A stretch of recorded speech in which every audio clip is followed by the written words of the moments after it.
নেশা যাদের পেশা, চুরি যাদের অভ্যাস, তাদের হাত থেকে অনলাইন অফলাইন সব ধরনের জনগণের হচ্ছে সর্বনাশ। ইরানি থানার আওতাধীন শ্রীনাথপুর গ্রাম পঞ্চায়েত এলাকার দাগি কুখ্যাত চোর চানমিয়া, যে নাকি এর আগেও একাধিক কুকাণ্ড ঘটিয়েছে গোটা এলাকায়। বারবার পুলিশ তাকে তুলে আনলেও তেমন কোনো শাস্তির ব্যবস্থা করতে পারেনি বলে বারবার মাথা চড়া দিয়ে উঠছে বলেও অনেকের অভিমত। চুরি এবং নেশা এই দুটি যেন রীতিমতো তার পেশা হয়ে দাঁড়িয়েছে। তাছাড়াও অহেতুক মানুষের সাথে বিবাদ সৃষ্টি করে ফায়দা লুটার চেষ্টা করে এই চানমিয়া। তবে চানমিয়ার টার্গেট এবার ডেলিভারি বয়। কৈলাসহর শ্রীরামপুর এলাকার রুবেল দাস নামের এক যুবক অনলাইন মেশোর বিভিন্ন প্রোডাক্ট বাড়ি বাড়ি গিয়ে পৌঁছে দিয়ে আসেন, যাদেরকে অনেক সময় অনেকেই ডেলিভারি বয় বলে থাকেন। সারাদিন যখন সে ডেলিভারি দিয়ে সন্ধ্যার দিকে উত্তরাঞ্চলের শ্রীনাথপুর লাগোয়া ফরেস্টর অফিস এলাকায় গেলে কুখ্যাত দাগি চোর চানমিয়া সেই রুবেল দাসের টাকার ব্যাগটি ছিনিয়ে নেয়। এতে প্রায় 10,000-এর উপরে টাকা ছিল। যদিও সঙ্গে সঙ্গে গা ঢাকা দেয় চানমিয়া, তবে ইরানি থানার পুলিশ ছাড়বার পাত্র নয়।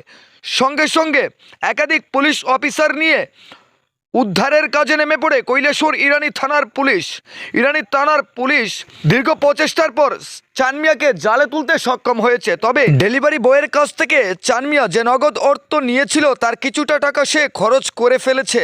তবে বাকি টাকা উদ্ধার করেছে কৈলাসহর ইরানি থানার পুলিশ। তবে ইরানি থানার পুলিশের তড়িঘড়ি এ ধরনের উদ্যোগ এবং টাকার ব্যাগ উদ্ধারে রীতিমতো খুশি ডেলিভারি বয় থেকে শুরু করে অত্র অঞ্চলের সাধারণ মানুষ। তবে চানমিয়ার বিরুদ্ধে দৃষ্টান্তমূলক শাস্তির দাবি উঠছে সর্বত্র এবং এলাকার দুর্বদনাম সৃষ্টি করছে বলেও অনেকের অভিমত। তবে গোটা ঘটনা সম্বন্ধে ইরানি থানার কর্তব্যরত পুলিশ অফিসার কি বলছেন শোনাবো আপনাদের।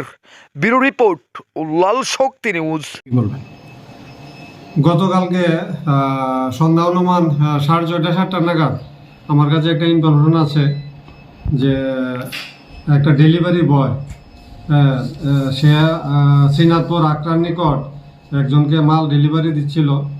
ওই এমন সময় একটা ছেলে, শ্রীনাথপুরের একটা ছেলে, নাম চানমিয়া, বাবার নাম মাসুক আলী, সে হঠাৎ করে টাকার ব্যাগটা ছিনতাই করে ওখান থেকে পালিয়ে যায়। তো অন্ধকারের মধ্যে তারা পিছু নিয়েছিল কিন্তু ধরতে পারেনি। পরে ইনফরমেশন পাওয়া মাত্রই আমি এবং সঙ্গে আরও অফিসার এবং স্টাফ নিয়ে আমরা তিনটা টিম ভাগ করে বিভিন্ন জায়গায় চানমিয়াকে খোঁজাখুঁজি করি। শেষ পর্যন্ত 1 ঘন্টার মধ্যে তাকে আমরা অ্যারেস্ট করতে পেরেছি। অ্যারেস্ট করে তাকে থানায় নিয়ে এসেছি এবং জিজ্ঞাসাবাদে সে স্বীকার করেছে যে সে টাকার ব্যাগটা চুরি করেছে এবং তাকে নিয়ে গেলে জঙ্গলের মধ্যে থেকে টাকার ব্যাগটা বের করে দিতে পারবে। তখন তাকে আমরা সঙ্গে সঙ্গে নিয়ে যাই এবং তার বাড়ির পেছনে একটা জঙ্গলের মধ্যে থেকে টাকা ভর্তি ব্যাগটা সে আমাদেরকে দেখিয়ে দেয় এবং আমরা টাকাগুলি রিকভার করে থানায় নিয়ে আসি। তখন আমরা টাকার যে মালিক রুবেল দাস, তাকে আমরা ফোন করে নিয়ে আসি এবং সে বলে যে যেহেতু আমি টাকা পেয়ে গেছি, আমি তার বিরুদ্ধে কেস করতে রাজি না, তাকে একটা সুযোগ দেওয়া দরকার। তাই সে তার বিরুদ্ধে কোনো মামলা করেনি। যদিও তার বিরুদ্ধে কোনো মামলা হয়নি, কিন্তু আমরা তাকে অ্যারেস্ট করেছি এবং আজকে কোর্টে আমরা তাকে প্রেরণ করব। কত টাকা ছিল তার এখানে? এখানে প্রায় 9,000 টাকার মতো আছে। শুনেছি যে সে তার মালিকের বক্তব্য হচ্ছে 10,000 টাকার মতো আছিল, কিন্তু আমরা সঙ্গে সঙ্গে তাকে যখন টাকা সহ অ্যারেস্ট করি তখন প্রায় 9,000-এর মতো টাকা পাওয়া যায়। তো টাকাগুলি এখন তার মালিকের কাছে আমরা হ্যান্ড ওভার করি। আর চানমিয়াকে আপনারা কোর্টে আপনার পরিচয়? আমি ইন্সপেক্টর যতীন্দ্র দাস, ওসি ইরানি পুলিশ স্টেশন। আমি ডেলিভারি দিতে এসেছি। তারপর টাকার ব্যাগটা নিয়েও পালিয়ে গেছে। কত টাকা ছিল? প্রায় 10,030 টাকা ছিল। তো পুলিশ এখন আপনাকে টাকা দিয়েছে, কত টাকা দিয়েছে রিকভারি করে?